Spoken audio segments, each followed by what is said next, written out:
கோவையை சேர்ந்த பிரபல மத போதகர் ஜான் ஜெபராஜ் மீது போக்சோ வழக்கு பாய்ந்துள்ள நிலையில் போலீசார் அவரை தீவிரமாக தேடி வருகின்றனர். கோவை ஜி.என். மில் பகுதியைச் சேர்ந்த ஜான் ஜெபராஜ் கிறிஸ்தவ மத போதகரான இவர் பல்வேறு மத போதனை நிகழ்ச்சிகளை பிரம்மாண்டமாக நடத்தி வந்தவர். இவருடைய பிரம்மாண்ட மத போதனைகள் மூலம் சமூக வலைதளங்களிலும் பிரபலமாக இருந்தார். குறிப்பாக கிறிஸ்தவ பாடல்களை பாப் இசையில் பாடி நடனமாடி அதன் மூலம் பிரபலமாகி இருந்தார். அதனைத் தொடர்ந்து ஜான் ஜெபராஜ் சிறுமிகளை முத்தமிடும் வீடியோ ஒன்று வெளியாகியிருந்தது. எதிர்த்தரப்பு அந்த வீடியோவை வெளியிட்டதாக நினைத்த ஜான் ஜெபராஜ் அவர் வெளியிட்டுள்ள ஆடியோ ஒன்று வைரலாகி கொண்டிருக்கிறது.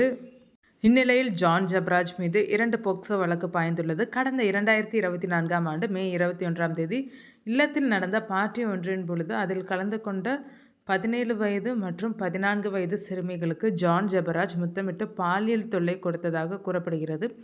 அதன் அடிப்படையில் கோவை மாநகர மத்திய பகுதி அனைத்து மகளிர் காவல் நிலைய போலீசார் போக்சோ வழக்கு பதிவு செய்து விசாரணை மேற்கொண்டு வருகின்றனர். ஆனால் தற்பொழுது அவர் தலைமறைவாக உள்ள நிலையில் தனிப்படை அமைக்கப்பட்டு போலீசார் விசாரணை மேற்கொண்டு வருகின்றனர். செங்கோட்டை, கன்னியாகுமரி உள்ளிட்ட பகுதிகளில் அவரை போலீசார் தீவிரமாக தேடி வருகின்றனர்.